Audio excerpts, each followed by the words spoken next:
About 2 o'clock in the morning this morning, our officers were in the area here at 10th and K, and they heard shots being fired. They responded to our scene behind me and located a large crowd. They found that multiple people, unfortunately, had been shot, and this is a really tragic situation.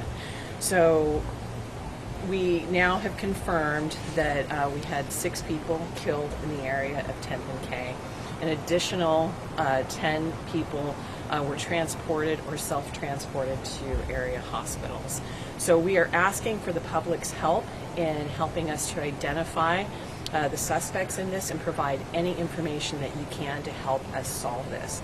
Right now, our investigators are arriving on scene. And like I said, this is very, very preliminary, so we do not have, a lot of details to share. But again, we're asking for the public's help. This morning, our city has a broken heart. This is a senseless and unacceptable tragedy. And I emphasize the word unacceptable.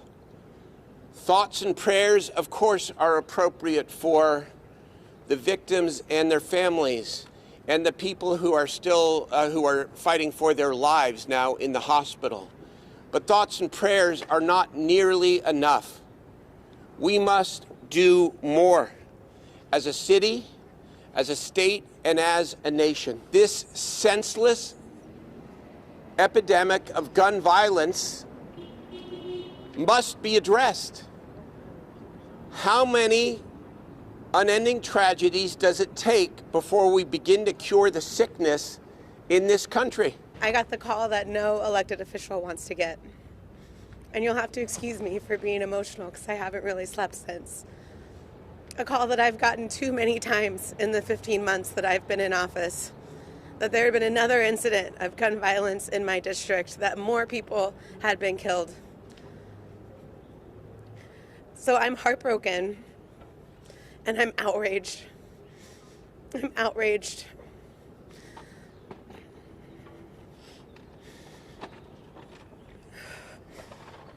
Our community deserves better than this. I know this isn't a national epidemic.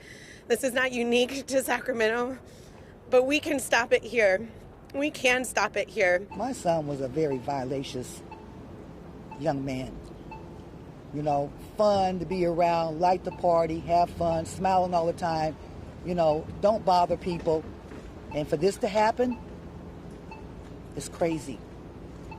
It's crazy. And I'm just to the point right now, I don't know what to do.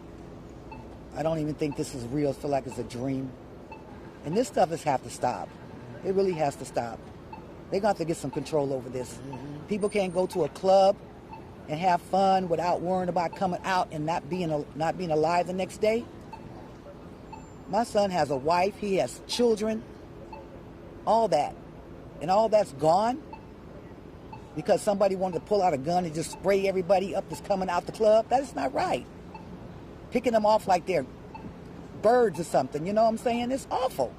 And until we get together and stop this community violence, until we get together and stop killing each other, then there's no way we can expect police to quit killing us.